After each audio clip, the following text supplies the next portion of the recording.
Hello guys, welcome to my YouTube channel. आज के इस नए वीडियो में हम देखेंगे, जैसा कि देख रहे थे प्रीवियस लेक्चर में पार्ट 1 आपको हम अपलोड कर दिए थे। आज के इस लेक्चर में और भी हम कुछ टिपिकल टाइप प्रॉब्लम जो कि एसएचएम का है उसको हम इस लेक्चर में हम शुरू करेंगे। तो जैसा कि एक प्रॉब्लम है, बहुत बेसिक सा प्रॉब्लम है और आपको कुछ ऐसा कुछ दिया हुआ है कि एक 1 kg का मास है जो कि एसएचएम कर रहा है। ये पहले से ही एसएचएम कर रहा है और एसएचएम अगर करेगा तो उसका कुछ ना कुछ एम्पलीट्यूड होगा। तो उसका एम्पलीट्यूड आपको दे दिया हुआ है 0.1 मीटर उसका एम्पलीट्यूड है और वो ये स्प्रिंग है जिसका स्प्रिंग कांस्टेंट का वैल्यू आपको दे दिया हुआ है। और इसमें किया क्या गया है कि इसमें 3 kg का मास इस पे जेंटली प्लेस्ड कर दिया गया है। A block of mass 3 kg is gently placed. A block of mass 3 kg is gently placed on it. At this instant, it passes through its mean position. मतलब तब प्लेस किया गया है जब ये एसएचएम कर रहा है और एसएचएम में आपको पता है कि मीन पोजीशन, एक्सट्रीम पोजीशन। तो जैसा कि अगर ये मीन पोजीशन है तो मीन पोजीशन पे जब रहता है, मतलब कहने का इसका ये मतलब है कि जब इसका वेलोसिटी मैक्सिमम हो तब हम इसको जेंटली प्लेस्ड कर दिए। जेंटली मतलब धीरे धीरे, स्लोली। याद रखिएगा, जेंटली प्लेस्ड का मतलब है कि इसका वेलोसिटी क्या हो जाएगा, 0 होगा। So if it is given this is gently placed, अगर इसमें लिखा हुआ कि ये जेंटली प्लेस्ड है, इट मीन्स कि इसका वेलोसिटी 0 है और इस पे हम क्या किए, और वो तब इस पे प्लेस्ड किया गया। It is placed on it at that instant it passes through it's main position. अब ध्यान से देखिए, मेन पोजीशन जैसा कि एसएचएम है तो इसमें क्या होगा, सिंपल सा बात है, ये इसका मेन पोजीशन होगा। मेन पोजीशन इस पॉइंट में एक्सट्रीम पोजीशन, ये आपका हो जाएगा एक्सट्रीम पोजीशन और ये of course this is extreme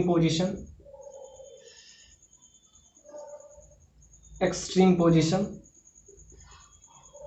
और इससे का कुछ ना कुछ एम्पलीट्यूड होगा। ये पहले से ही ये एसएचएम एग्जीक्यूट कर रहा है और इसका एम्पलीट्यूड आपको 0.1 मीटर दिया हुआ है।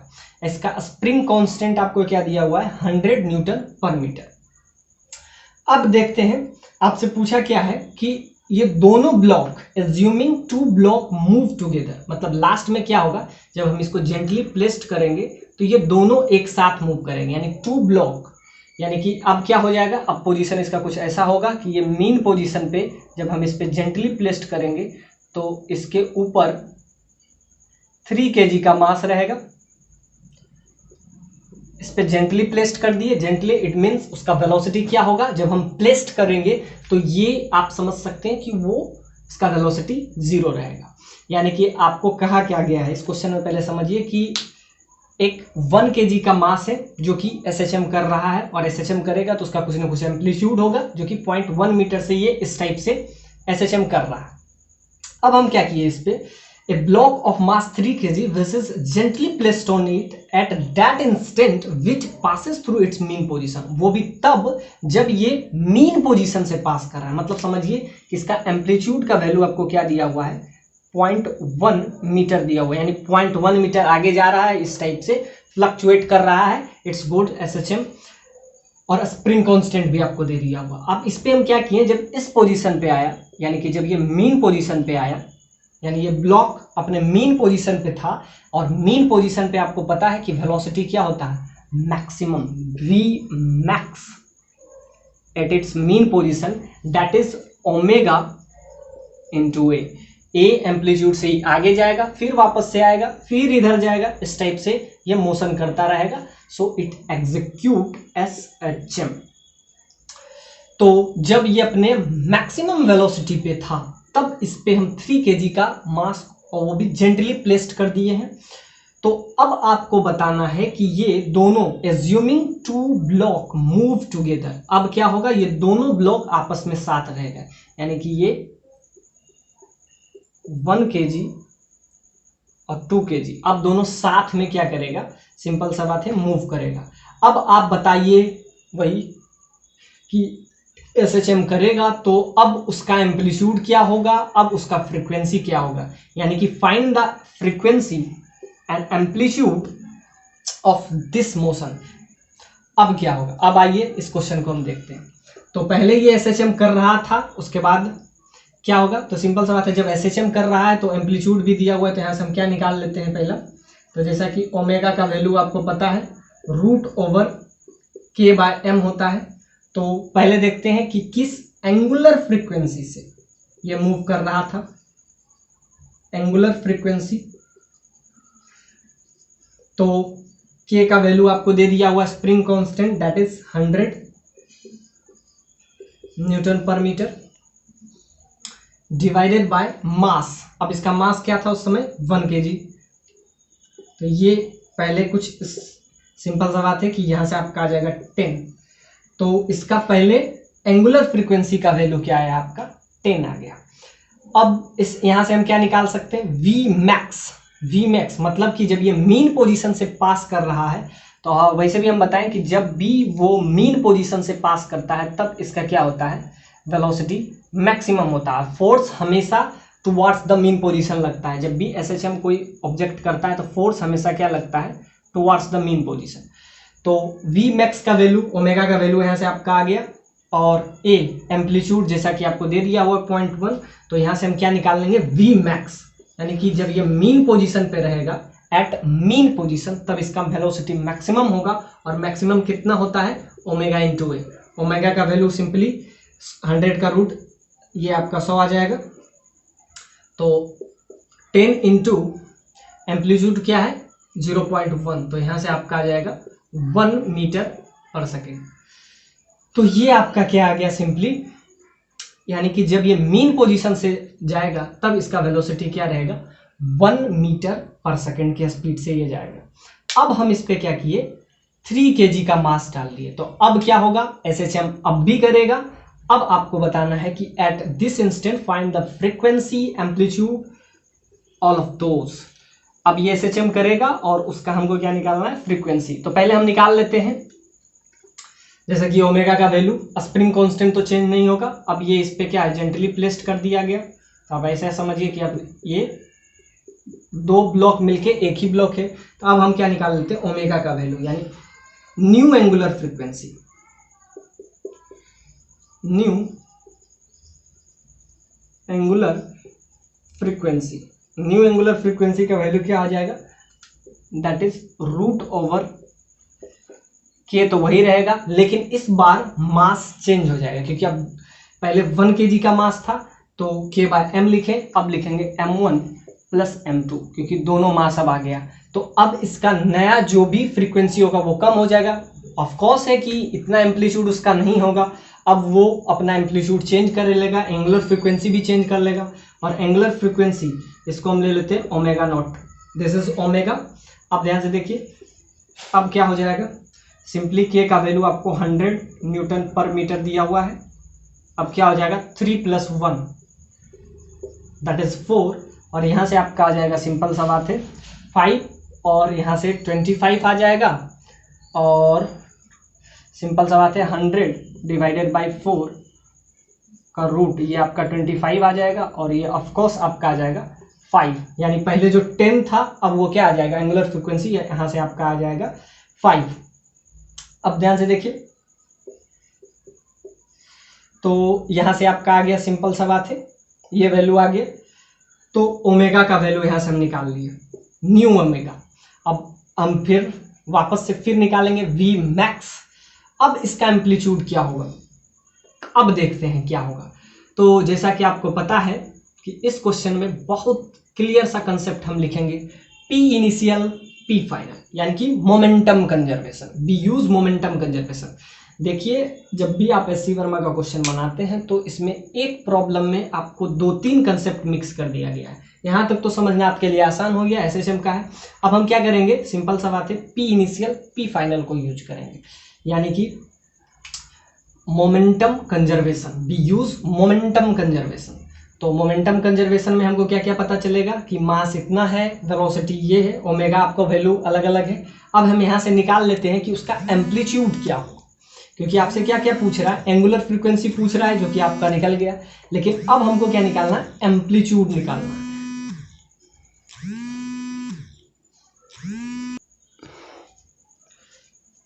तो अब हम इसमें यूज क्या करेंगे, simply we use momentum conservation. तो अब हम इसमें मोमेंटम कंजर्वेशन यूज करेंगे और फाइनली आपका क्या आ जाएगा, एम्पलीट्यूड आ जाएगा। एम्पलीट्यूड आ जाएगा तो पूरा हम SHM वेरीफाई कर सकते हैं, P इनिशियल P फाइनल, यानी क्या है, मोमेंटम कंजर्वेशन।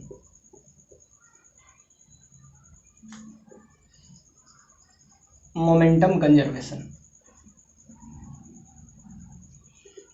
कंजर्वेशन हम यहां से लगाए तो P इनिशियल P फाइनल।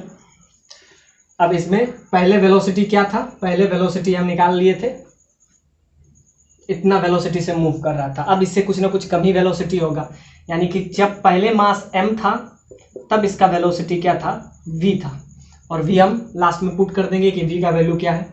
अब जब मास इसका क्या है, capital M plus small m, यानी कि जब मास इसका ये है तब इसके पास वेलोसिटी क्या होगा, सपोज दैट v नोट। अब हमको v नोट यहाँ से निकल जाएगा, p initial P final. Momentum तो कंजर्व रहेगा ना, सिंपल सा बात है, मोमेंटम तो कंजर्व ही रहेगा, चाहे अब इसमें ये नहीं दिया हुआ कि ये स्मूथ सरफेस, ऐसा कुछ भी नहीं है, फिर भी मोमेंटम कंजर्व तो रहेगा। तो पहले मास 1 kg था, तब इसका वेलोसिटी भी 1 मीटर पर सेकेंड था। अब मास क्या हो जाएगा, 1 + 3 दैट इज 4। अब 4 kg होगा तब इसका velocity, let's this is v naught, so यहाँ से v नोट का वैल्यू आपका क्या आ जाएगा, 1/4 मीटर पर सेकेंड इसका वेलोसिटी, यानी वेलोसिटी क्या आ जाएगा, ये आ गया वेलोसिटी। कर देंगे, वेलोसिटी आ गया, ओमेगा का वैल्यू आपको पहले से ही पता है, ये आपका 10 सेकेंड आया था। एंगुलर फ्रीक्वेंसी ये आपका आ गया था 5 सेकेंड, यानी कि पहले 10 सेकेंड था, अब 5 सेकेंड हो गया। तो यहाँ से v का वैल्यू आपको पता है क्या, 1/4 मीटर पर सेकेंड, इतना के स्पीड से जा रहा है। तो एम्पलीट्यूड को a ही ले लेते हैं, और ओमेगा नोट, ये ओमेगा डैश इसको ले लेते हैं। ओमेगा डैश का वैल्यू आपको कितना पता है, 5 सेकेंड। तो यहाँ से आपका क्या आ जाएगा, a का वैल्यू, यानी कि एम्पलीट्यूड आपका आ जाएगा दैट इज 1/20, और ये आपका आ जाएगा मीटर में आ जाएगा। तो इसको अगर हम कन्वर्ट करते हैं तो 0.05 मीटर आपका आ जाएगा। तो ये आपका, और अगर इसको हम सेंटीमीटर में कन्वर्ट कर लेंगे तो ये आपका आ जाएगा 5 सेंटीमीटर। तो आपसे ये पूछा है।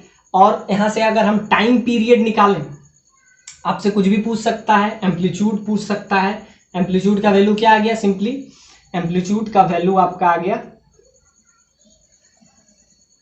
और इसमें एक सबसे इंपॉर्टेंट चीज है कि V मैक्स ही हम क्यों यूज किए, ये बहुत कंसेप्ट है, क्योंकि ओमेगा इंटू ए ले लिया और यहां से डायरेक्टली आपका निकल गया, क्योंकि क्वेश्चन में मेंशन है कि ये हम तभी प्लेस्ड कर रहे हैं जब वो अपने मीन पोजीशन पे था, और उसी पॉइंट पे ये हम कब लगा रहे हैं, momentum conservation at its mean position, जब वो मीन पोजीशन पे रह रहा है तब हम क्या यूज कर रहे हैं, मोमेंटम कंजर्वेशन। तो V मैक्स क्यों यूज किए, और यहां से आपका आ गया, सिंपल सा बात है, वही काम किए थे जो पहले किए, वही वाला लास्ट में हम करके। तो यहां से अगर आपको टाइम पीरियड पूछ दे, क्योंकि ये SHM करेगा तो इसका कुछ ना कुछ टाइम पीरियड होगा, तो टाइम पीरियड के लिए तो एक तो यहां से आपको आ जाएगा K/M, यहां से भी आप टाइम पीरियड ले सकते हैं, और आपका न्यू ओमेगा भी पता है तो वहां से भी ले सकते हैं। तो टाइम पीरियड का अगर वैल्यू यहां से निकाले तो 2π K/M। अब मास क्या हो जाएगा, K का वैल्यू आपको कितना दे दिया हुआ है, 100, और मास 1 + 4 1 + 3 दैट इज 4। तो यहाँ से आपका आ जाएगा टाइम पीरियड का वैल्यू 2π, यहाँ से आपका सिंपल सा बात है क्या आ जाएगा, 5 आ जाएगा इसका वैल्यू। K/M यहाँ पे एक्चुअली हो जाता है M/K, K/M नहीं M/K, K/M इसमें होगा और इसका जस्ट उल्टा हो जाएगा, रिवर्स हो जाएगा, तो यहाँ से M/K हो जाएगा। तो सिंपल सा बात है यहाँ पे आपका 4 हो जाएगा, यहाँ पे तो ये 5 नहीं, ये 1/5 हो जाएगा। तो ये आपका आ जाएगा टाइम पीरियड, दैट इज 2π/5। इतना सेकेंड आपका आ जाएगा इसका टाइम पीरियड। यानी कि ये साथ में रह के कुछ ना कुछ SHM करेगा और उसका टाइम पीरियड यहाँ से भी निकाल सकते हैं। और टाइम पीरियड आप और भी जगह से निकाल सकते हैं। टाइम पीरियड क्या होता है? Time period 2π/ω। अब नया ओमेगा क्या होगा? जब दोनों साथ मूव करेगा तो सिंपल सा बात है, 2π को 2π ही रखेंगे और ओमेगा का वैल्यू वैसे भी आपको 5 सेकेंड है, तो 2π/5 यहाँ से भी आप निकाल सकते थे। क्या होता है? टाइम पीरियड होता है 2π/ω। Time period that is 2π/ω। Omega का वैल्यू आपको पहले भी पता था 5 सेकेंड, यानी 2π/5, तो 2π/5। तो ये भी करने की जरूरत नहीं थी, ये वाला फॉर्मूला से आप लाएं या ये वाला फॉर्मूला से लाएं 2π/ω से। तो ओमेगा नहीं, ओमेगा नॉट। पहले ओमेगा क्या था? 10 सेकेंड। अब लास्ट में क्या हो गया? जब 3 kg का ब्लॉक आने के बाद इसका जो ओमेगा है, मतलब एंगुलर फ्रीक्वेंसी है, वो हाफ हो गया। सो this is the good problem. इसमें हम क्या क्या यूज किए? मोमेंटम कंजर्वेशन यूज किए, टाइम पीरियड फर्स्ट वाले का, सेकेंड वाले का, मतलब सारे कंसेप्ट एक स्मॉल m, और इसको हम एक स्प्रिंग से जोड़े जिसका स्प्रिंग कांस्टेंट आपका k दे दिया हुआ है। ये आपका स्प्रिंग कांस्टेंट जो कि आपको k दे दिया हुआ है। और इसका L0 क्या है? ये आपका नेचुरल लेंथ है, नेचुरल लेंथ। और आपको कुछ ऐसा दे दिया है कि दोनों को डिस्प्लेस्ड कर दिया गया, दोनों को डिस्प्लेस कर दिया गया अपोजिट डायरेक्शन में। तो सिंपल सा बात है, एक को डिस्प्लेस करेंगे और एक इधर जाएगा। तो आपको बताना है कि एक का एम्पलीट्यूड क्या हो जाएगा? A2, एक का एम्पलीट्यूड A1, क्योंकि मास अलग अलग है तो दोनों का हर चीज अलग अलग होगा। और लास्ट में आपसे ये पूछ रहा है कि इसका टाइम पीरियड बताइए। ये SHM करेगा और इसका आप टाइम पीरियड बताइए। इस टाइप का जब प्रॉब्लम हो कि दोनों का डायरेक्शन अपोजिट हो, अलग अलग वेलोसिटी हो, अलग अलग एम्पलीट्यूड हो, अलग अलग मास, मतलब हर चीज अलग अलग हो, मास अलग हो, एम्पलीट्यूड भी अलग हो, बट स्प्रिंग कांस्टेंट सेम, तो आप बताइए कि इसका टाइम पीरियड क्या होगा। तो इस टाइप का जब प्रॉब्लम रहे तो आप ऐसा समझिए कि इसमें हम एक सब सिंपल सा बात है, ट्रिक यूज करेंगे। और इसमें बहुत सारा क्वेश्चन आपसे पूछ सकता है कि आप A2 का वैल्यू बताइए, V1 का वैल्यू बताइए, जब ये मीन पोजीशन पे पहुंचेगा तब V1 का वैल्यू बताइए, जब ये एक्सट्रीम पोजीशन पे। अब इसमें कुछ भी क्वेश्चन पूछा जा सकता है। एम्पलीट्यूड बताइए, टाइम पीरियड बताइए, इस टाइप्स के। ये SHM करेगा तो आप कुछ भी बताइए, जैसे ये मीन पोजीशन रहेगा, वापस से ये फिर आपका रहेगा एक्सट्रीम पोजीशन, एक्सट्रीम पोजीशन, ये भी आपका हो जाएगा एक्सट्रीम पोजीशन। तो इस टाइप का जब प्रॉब्लम रहे और उसमें time period A1, A2, V1, V2 कुछ भी पूछ सकता है। तो जब इस टाइप का प्रॉब्लम रहे तो इसमें हम हमेशा यूज करते हैं म्यू। ये हर बार हम बहुत जगह यूज करेंगे तो इसीलिए हम इसको बता रहे हैं। इसको कहते हैं रिड्यूस्ड मास, रिड्यूस्ड मास। म्यू का वैल्यू क्या होता है? जब भी रिड्यूस मास वाला कंसेप्ट आए तो उसका मतलब आप ऐसा समझिए कि दो अलग अलग मास हो, एक को M1 ले लेते हैं, एक को M2। तो इसमें हमेशा यूज करते हैं M1 into M2 divided by M1 plus M2। तो ये आपका होता है रिड्यूस्ड मास। तो अगर इसका हमको टाइम पीरियड निकालना है, इस टाइप का कंसेप्ट भी सेम होना चाहिए, तो इसमें हम हमेशा यूज करते हैं 2π√, सिंपल सा बात है, M/K होता है। लेकिन इस केस में M के जगह पे हम क्या लेते हैं? म्यू। म्यू क्या है यहाँ पे? म्यू आपका है रिड्यूस्ड मास। और K क्या है यहाँ पे? K आपको पता है कि ये स्प्रिंग कांस्टेंट है। तो इस टाइप के कंसेप्ट में हमेशा यूज करते हैं हम ये। और ये म्यू आपका हो जाएगा क्या? रिड्यूस्ड मास, रिड्यूस्ड मास। बस अब ये क्वेश्चन आपके लिए इजी हो गया। तो इसमें क्या A1, A2 कुछ भी रहे तो यहाँ से टाइम पीरियड का वैल्यू आपका आ जाएगा 2π। मास, तो मास यहाँ पे रिड्यूस मास है, तो क्या हो जाएगा, अगर दोनों का मास सेम हो, अब कुछ भी हो जाए, तो एक का कैपिटल एम ले लेते हैं, एक small m into capital M divided by small m into capital M divided by k. तो ये आपका आ जाएगा सिंपली बाय टाइम पीरियड। और ऐसे आपसे एम्पलीट्यूड पूछेगा तो एम्पलीट्यूड आपके लिए सिंपल सा हो जाएगा v that is equal to omega into a. Simple सा बात है, v that is omega into a. Omega का वैल्यू यहां से आपको क्लियर दिख रहा है। ओमेगा क्या हो जाएगा, ओमेगा आपका हो जाएगा k divided by mu root over k by mu. और मास नहीं, यहाँ पे जितना भी जगह हम यूज करेंगे मास के जगह पे हम क्या यूज करेंगे, रिड्यूस्ड मास। तो यहाँ पे अगर ओमेगा का वैल्यू आपको निकालना हो कि इसका ओमेगा क्या होगा, तो सिंपल सा बात है k divided by mu. Mu क्या है यहाँ पे, रिड्यूस्ड मास। तो यहाँ से ओमेगा का वैल्यू आ जाएगा। तो ओमेगा का वैल्यू अगर आया तो यहाँ से v का भी वैल्यू आ जाएगा, कुछ ना कुछ इसका एम्पलीट्यूड रहेगा। एम्पलीट्यूड क्या है यहाँ पे, एक का a1 है एक का a2 है, तो एम्पलीट्यूड भी आ जाएगा। तो यहाँ से आपका हर चीज आ जाएगा। ओमेगा टाइम पीरियड आ गया, ओमेगा आ जाएगा, ओमेगा आ गया तो यहाँ से वेलोसिटी आ जाएगा। So this is the problem, this is based on reduced mass. तो जब भी रिड्यूस्ड मास का कंसेप्ट रहे तो हम इस टाइप से उस प्रॉब्लम को हमेशा हम डील करेंगे। तो ये दिस इज सुपर ट्रिक।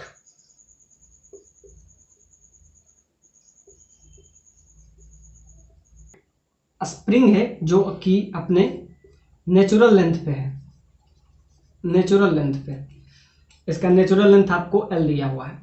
अब क्या किए गए, इसमें एक मास M जो कि सस्पेंड किए हैं और नीचे जाने की वजह से, क्योंकि नीचे इस पे फोर्स लगेगा mg, जिसके वजह से इसके अंदर वेलोसिटी आएगा वो v नॉट वेलोसिटी है। आपको इसमें निकालना है वही, ये SHM करेगा और आपको हमेशा की तरह यही यूज करना है कि find the time period, amplitude time period, यानी कि ये एक SHM होगा और आपको इसका क्या निकालना है, time period, time period, amplitude. तो ये सब आपको एक एक करके इसमें डिस्कस करना है। तो इस क्वेश्चन को, इस टाइप का प्रॉब्लम बहुत टाइप रहेगा। यहाँ पे 1 मास 2 मास 3 मास किसी भी तरीके से, और ये आपको दिया गया है कि ये स्लिप नहीं कर रहा है, यानी कि इस पे स्लिप नहीं करे, यानी कि ये प्योर रोलिंग मोशन का कंसेप्ट बनेगा। तो जैसा कि हम प्रीवियस लेक्चर में ही ऐसा हम रोटेशन में बताए हैं। तो आइए इसको हम एक एक करके डिस्कस करेंगे। तो इस पे कौन सा फोर्स लगेगा, तो सिंपल सा बात है, इसमें थोड़ा सा इसमें क्या हो जाएगा, इलोंगेशन होगा। और ये इलोंगेशन को हम ले लेते हैं, let's this elongation is x not. इसमें x नॉट इलोंगेशन हुआ, यानी इसमें फोर्स लगा। अब इसमें हम लगाते हैं इस पॉइंट को हम, let's this point is O। तो O पॉइंट के अबाउट हम टॉर्क निकालेंगे। तो इधर फोर्स लगेगा, एक साइड वाला फोर्स हम ले लेते हैं, ये वाला फोर्स आपका हो जाएगा, सिंपल सा बात है कि नीचे लगा ऊपर लगेगा, इसमें टेंशन T1 एग्जैक्टली, इसमें टेंशन जो लगेगा वो T2 लगेगा, यानी कि हर चीज इसमें है T1 T2 अलग अलग। अब हम क्या निकालेंगे इसमें, मोमेंट ऑफ इनर्शिया, ये आपको क्या दे दिया हुआ है, MOI, मोमेंट ऑफ इनर्शिया भी आपको दे दिया हुआ है। अब आपको इसका टाइम पीरियड, एम्पलीट्यूड सारे आपको एक एक करके निकालना है। तो देखिए अब नया अननोन आया आपका क्या, T1 T2 ये सब। अब ध्यान से देखिए, torque, torque at the point O point के अबाउट कितना टॉर्क लगेगा। तो सिंपल सा बात है कि इसमें कौन सा टॉर्क लगेगा, तो x नॉट अगर इसमें क्या हुआ है, ये इलोंगेशन है, this is elongation, elongation in spring, ये आपका इलोंगेशन हुआ, x नॉट से ये इलोंगेट हुआ। तो यहां से हम क्या निकालेंगे, टॉर्क एट द पॉइंट। तो इधर सिंपल सा बात है, इधर फोर्स लगेगा kx, सिंपल सा बात है, x नॉट इसमें इलोंगेशन हुआ तो kx फोर्स लगेगा, और ये फोर्स है और हमको क्या निकालना है, टॉर्क। तो फोर्स डॉट डिस्प्लेसमेंट, ये आपका रेडियस आपको क्या दे दिया है, आर रेडियस, तो यहाँ से आर, तो जो कि बराबर हो जाएगा, सिंपल सा बात है, इधर से फोर्स जो इधर लग रहा है, क्यों, क्योंकि इसमें एक्स नॉट इलोंगेशन हुआ, तो टॉर्क क्या लग जाएगा, के एक्स क्या है, के एक्स सिर्फ फोर्स है और फोर्स डॉट डिस्प्लेसमेंट, तो ये आपका आ जाएगा torque at the point O. तो ये हम निकाल लिए। अब ध्यान से देखिए, अब इक्वेशन लिखेंगे T1 T2 इसका, तो नीचे लगने वाला फोर्स जाएगा किधर, इधर तो फिक्स है, तो इधर जाने का तो कोई व्यवस्था है नहीं, तो ये जाएगा इधर ही नीचे जाएगा, तो नीचे लगने वाला फोर्स mg, इसको अपोज करने वाला T1, that is equal to, यहां से क्या हो जाएगा, फोर्स लगा that is equal to m into a, mg नीचे लग रहा है फोर्स, अपोज करने वाला force T1 that is equal to m into acceleration. अब ध्यान से देखिए, इसमें दो मोशन है, एक तो रोटेशनल मोशन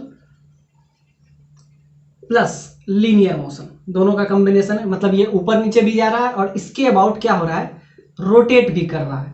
तो जैसा कि a बराबर क्या होता है, r इंटू अल्फा, रोटेशन हम प्रीवियस ही लेक्चर में बताए हैं, तो आई थिंक उसमें दिक्कत नहीं होना चाहिए। तो ये है लीनियर और एंगुलर के बीच में रिलेशन। तो यहां से हम क्या लिए, torque at the point O, ये कब लिए, एट इक्विलिब्रियम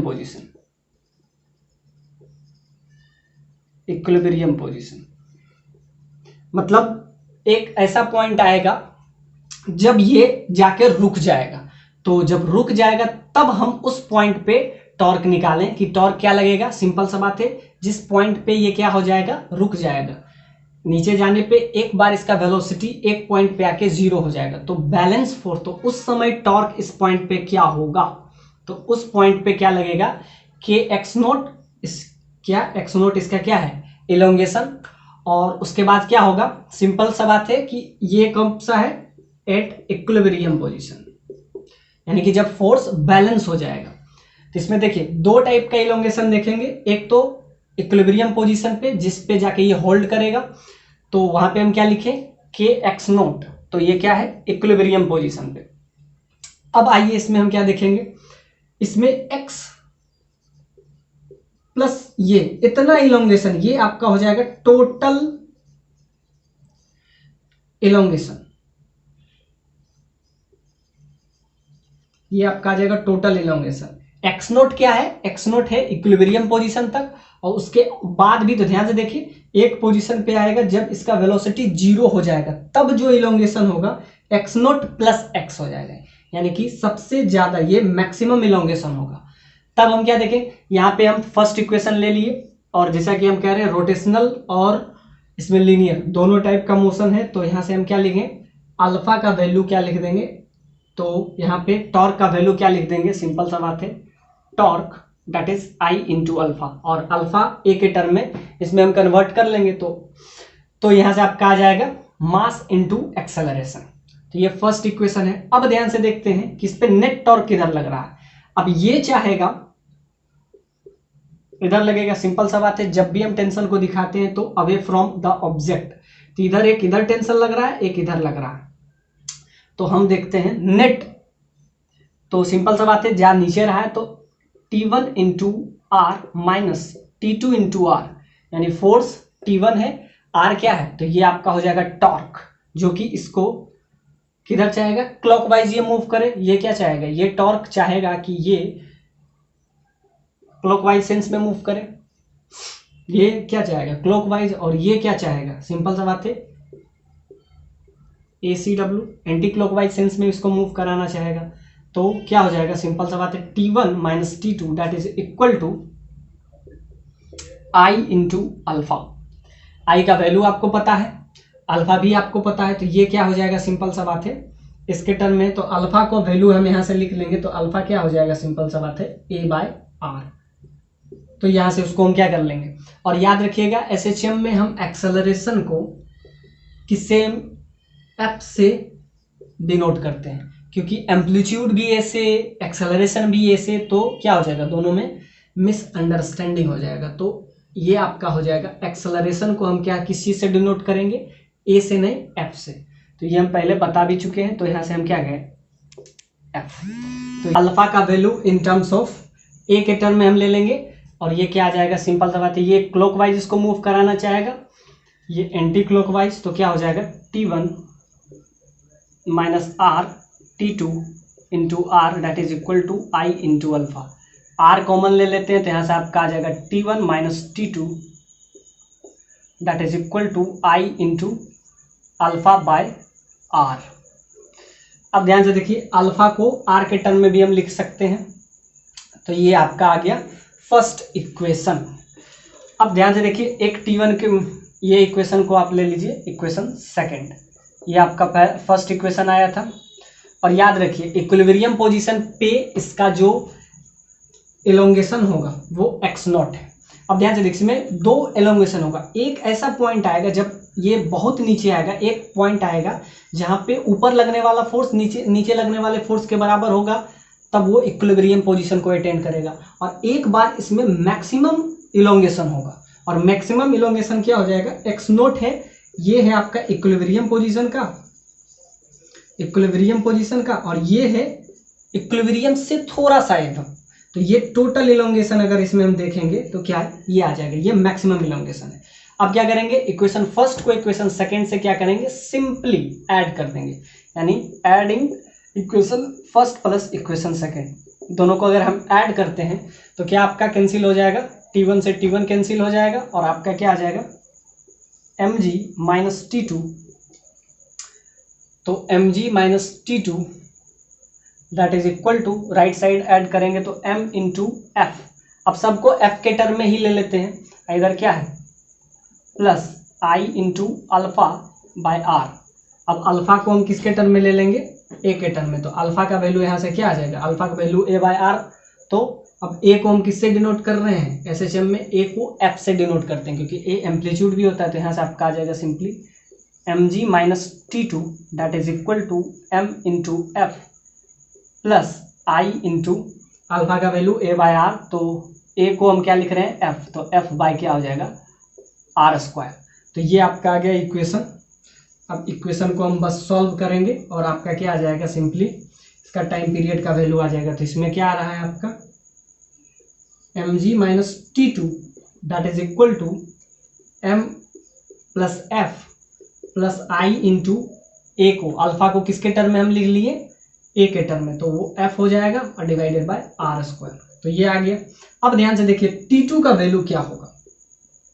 अब ध्यान से देखिए T1 तो चेंज करेगा, पर T2 का अगर वैल्यू आप देखिए तो T2 एक पॉइंट पे आके क्या हो जाएगा, सिंपल सा बात, पहले इसमें इलोंगेशन होगा x0 कब होगा, जब वो इक्विलिब्रियम पोजीशन पे पहुंचेगा। और इसका मैक्सिमम वैल्यू अगर T2 का वैल्यू आप देखिए तो T2 क्या हो जाएगा, सिंपल सा बात है, T2 का वैल्यू आ जाएगा k x1 x0, ये तो मीन पोजीशन प्लस x। तो इसमें टोटल इलोंगेशन इतना होगा, यानी कि ये इक्विलिब्रियम पोजीशन से थोड़ा सा ज्यादा। तो ये आपका आ जाएगा, सिंपल सा बात है, T2 का वैल्यू अगर यहां से हम रखें तो ये आपका आ जाएगा T2 का वैल्यू कब, ये आपका आ जाएगा एट इक्विलिब्रियम पोजीशन। तो ध्यान से देखिए, सिंपल सा बात है, इसमें दो फोर्स लगेगा, एक तो मास के वजह से और दूसरा इसमें के x0 जो है ये इक्विलिब्रियम पोजीशन पे है। तो यहाँ पे T2 का वैल्यू अब हम रख देंगे क्या, तो mg माइनस T2 क्या है, k x प्लस x0 है तब जब वो इक्विलिब्रियम पोजीशन पे है और x थोड़ा सा उससे ऊपर, x जनरलाइज केस हम ले लिए। तो सिंपल सा बात है, आप ऐसा भी समझिए x क्या है, जनरलाइज केस, अगर इससे भी नहीं समझ, और x0 क्या है, ये इक्विलिब्रियम पोजीशन के लिए, एक पोजीशन ऐसा आ जाएगा इक्विलिब्रियम पोजीशन के लिए।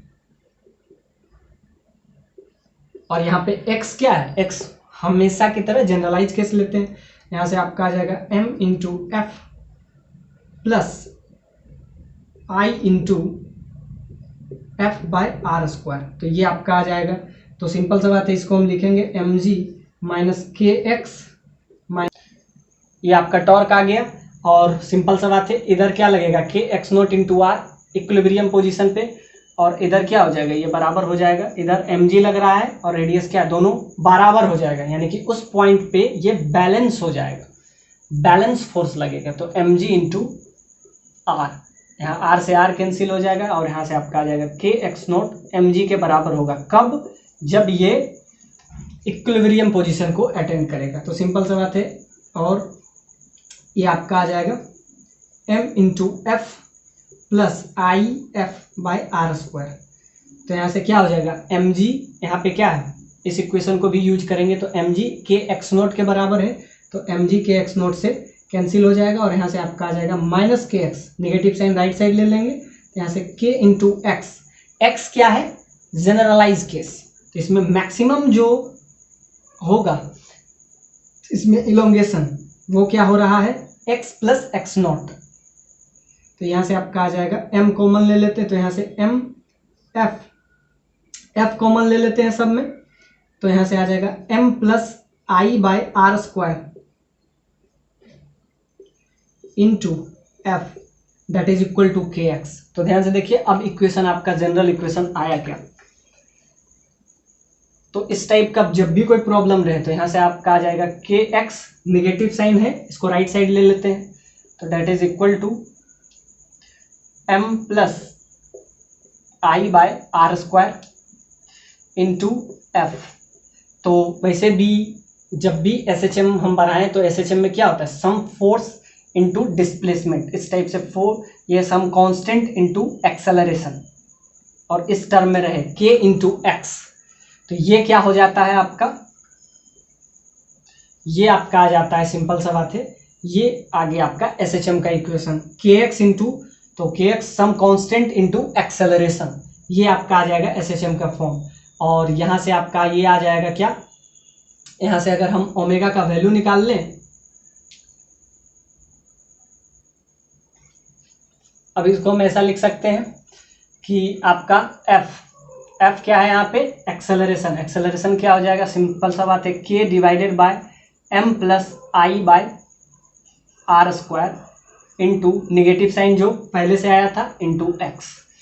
तो ये तो आपका पूरा का पूरा फॉर्म किसका आ गया, SHM का फॉर्म आ गया, जो कि इक्वल है that is equal to minus k divided by m plus capital I by are square into x, ये समथिंग कांस्टेंट। तो जब भी एक्सेलरेशन, ये आपका आ गया एक्सेलरेशन, वो क्या आ रहा है, समथिंग कांस्टेंट इंटू एक्स, यानी ये SHM है, और ये क्या हो जाता है, ओमेगा स्क्वायर के बराबर, जो कांस्टेंट है वो ओमेगा स्क्वायर के बराबर आ गया। तो यहाँ से ओमेगा स्क्वायर का वैल्यू आपका क्या आ गया, omega square that is equal to k divided by m plus I by are square. तो ये आ गया ओमेगा, तो यहाँ से ओमेगा का वैल्यू आ जाएगा root over K divided by m plus I by are square. अब ध्यान से देखिए, तो यहाँ से आपका आ जाएगा टाइम पीरियड भी आ जाएगा, ओमेगा आ गया तो यहाँ से टाइम पीरियड भी आ जाएगा। अब ध्यान से देखिए, अब इसमें दो तीन ऑब्जेक्ट अगर इस टाइप से हम क्या कर लें, अब ध्यान से देखिए, एक मास इसका, एक मास पुली का, वैसे पुली इसमें मासलेस पुली है। तो ध्यान से देखिए, ऐसे भी इसका जो ओमेगा का वैल्यू होता वो क्या होता है, k बाय एम, लेकिन इस पुली के वजह से, इस पुली के वजह से इसका भी तो कुछ मोमेंट ऑफ इनर्शिया है।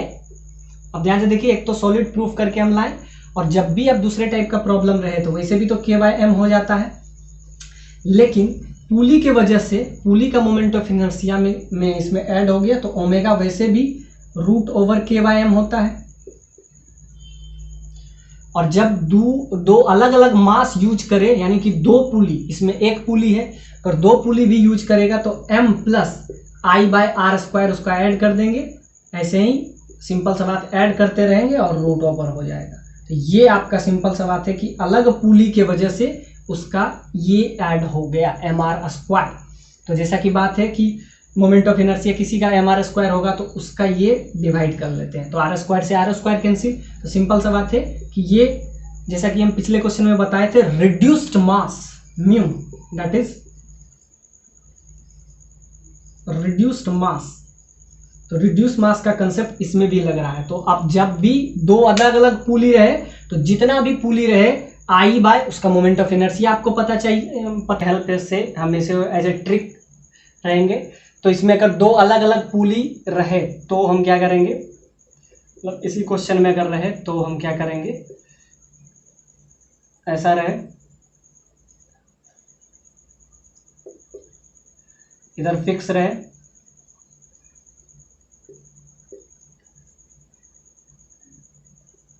और इसके हेल्प से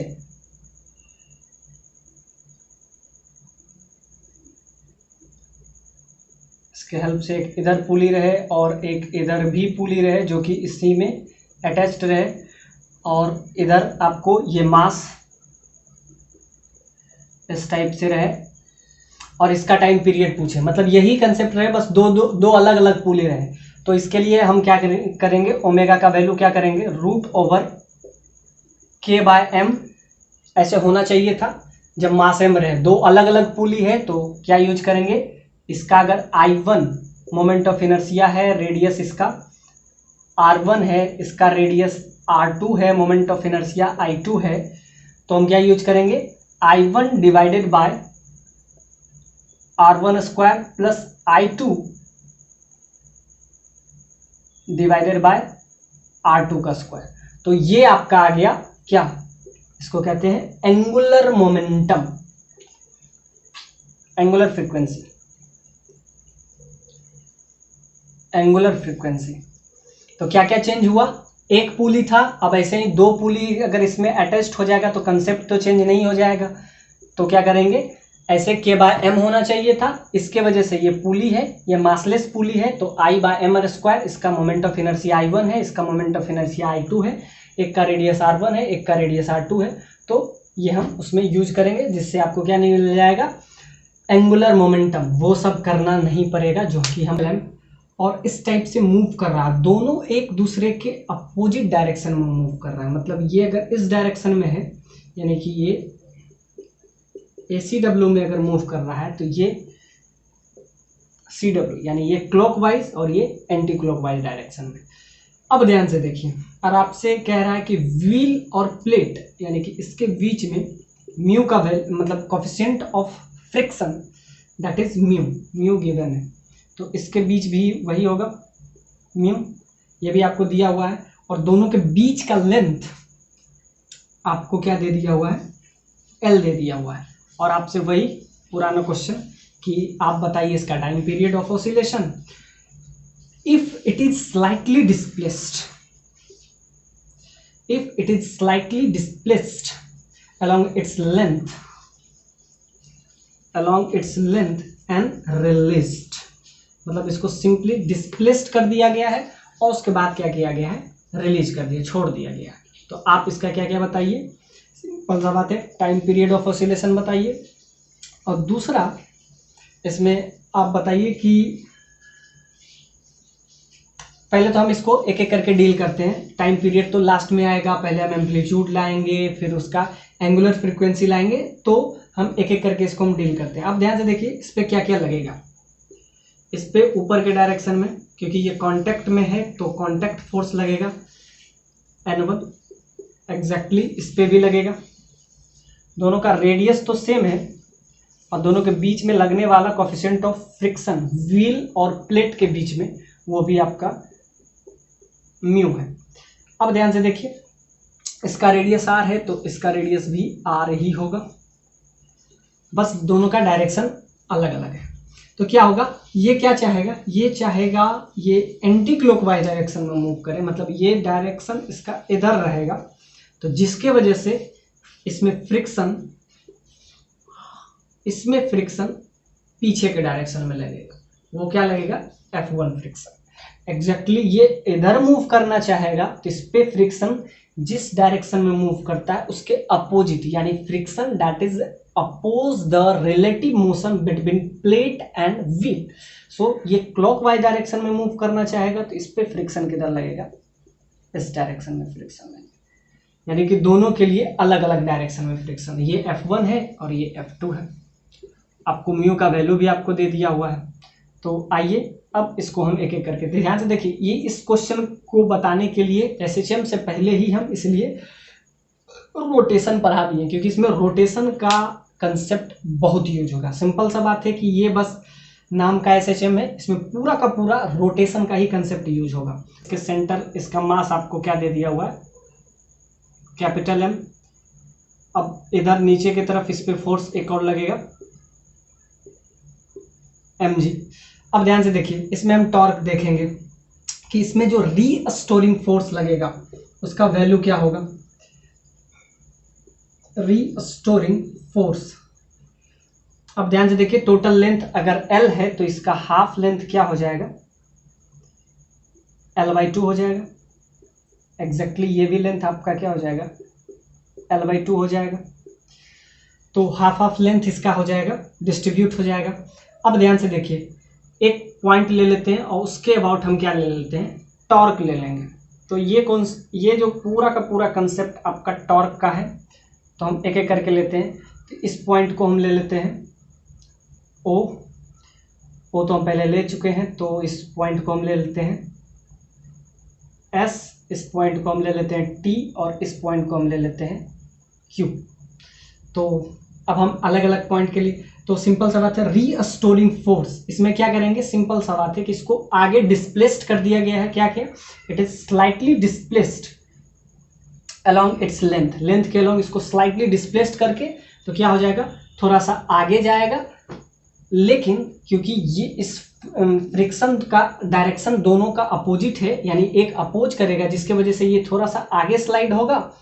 फिर इसके वजह से, क्योंकि दोनों का डायरेक्शन अपोजिट है, तो क्या रिलेटिव मोशन भी अपोजिट होगा। तो इसके वजह से, मतलब अगर ये x से डिस्प्लेस्ड कर गया, ये अपने मेन पोजीशन से x, सपोज डेट ये x डिस्प्लेस्ड कर गया, तो ये x क्या हो जाएगा, आगे शिफ्ट होगा। तो जब आगे शिफ्ट होगा तो इसके वजह से, क्योंकि ये अपोजिट डायरेक्शन में है, तो फिर ये वापस से उसी पोजीशन पे इसको ला देगा, और इस टाइप से टू फ्रो ऑसिलेशन करता रहेगा। ये एसएचएम में क्या होगा, इस एक जो है व्हील के वजह से ये आगे जाएगा, दूसरा के वजह से उतना ही डिस्प्लेस्ड हो जाएगा, क्योंकि दोनों का रेडियस भी सेम है, लगने वाले म्यू यानी फ्रिक्शन का भी वैल्यू सेम है। तो क्या हो जाएगा, x से अगर आगे डिस्प्लेस होगा, फिर ये क्या हो जाएगा, x से फिर वापस से आ जाएगा, इसी पोजीशन पे आ जाएगा, और ऐसे चलता रहेगा। फिर ये इधर अंदर आएगा, अंदर बाहर, ये आपका क्या हो जाएगा, टोटल ऑसिलेशन इसके बीच में होता रहेगा। x से कभी आगे डिस्प्लेस कर जाएगा, फिर वापस से मेन पोजीशन पे आएगा, यानी कि ये टू फ्रो इस टाइप से ये मोशन इसका चलता रहेगा, और ये मोशन क्या हो जाएगा, एसएचएम होगा। तो आपको बताना है इसका टाइम पीरियड। तो क्या करेंगे, restoring force that is equal to, इसको हम क्या डिनोट करते हैं, एफ आर के वजह से। तो क्या हो जाएगा, एक फ्रिक्शन जो कि इसको आगे ले जाना चाह रहा है, एक फ्रिक्शन है जो कि इसको पीछे ले जाना चाह रहा है। ये प्लेट है, एक फ्रिक्शन इसको क्या चाह रहा है कि ये आगे शिफ्ट हो, एक फ्रिक्शन इसको क्या चाह रहा है कि पीछे शिफ्ट हो। तो क्या हो जाएगा, सिंपल सा बात है, फोर्स अगर एक का फ्रिक्शन F1 इंटू आर, ये आगे शिफ्ट करा रहा है, F2 इंटू आर, और दूसरा क्या हो जाएगा F1 इंटू आर। तो ये सिंपल सा बात है कि इसमें फोर्स लग रहा है, तो एक इसको आगे शिफ्ट करवाना चाह रहा है, और एक क्या चाह रहा है, जिसका पीछे। तो अगर फोर्स की ही बात सिर्फ करें तो क्या हो जाएगा, F2 माइनस F1, ये आपका आ जाएगा रीस्टोरिंग फोर्स, मतलब नेट फोर्स इस पे इतना लग रहा है। और जैसा कि फ्रिक्शन का वैल्यू आपको पता है, म्यू इंटू एन। तो म्यू क्या है यहाँ पे, कोफिशिएंट ऑफ फ्रिक्शन जो कि आपको दिया हुआ है म्यू, और एन क्या है, नॉर्मल फोर्स, नॉर्मल फोर्स। तो एक का नॉर्मल N1 ले लिए हैं, एक का नॉर्मल N2 ले लिए हैं। तो यहाँ से आपका आ जाएगा रीस्टोरिंग फोर्स का वैल्यू, तो आपका आ जाएगा simply mu N2 minus mu N1। तो यहाँ से ये आपका आ गया रीस्टोरिंग फोर्स। तो रीस्टोरिंग फोर्स जैसा कि आपको पता है किसके बराबर होता है, नेगेटिव साइन विथ kx। और अब ध्यान से देखिए, अब यहाँ पे हम पहुँच गए, तो यहाँ से आपका म्यू का वैल्यू अगर हम कॉमन ले लेते हैं, तो यहाँ से आपका आ जाएगा N2 minus N1 that is equal to Fr, यानी कि रीस्टोरिंग फोर्स। अब इसको थोड़ा सा आगे हम शिफ्ट करा, तो at equilibrium position, at equilibrium position,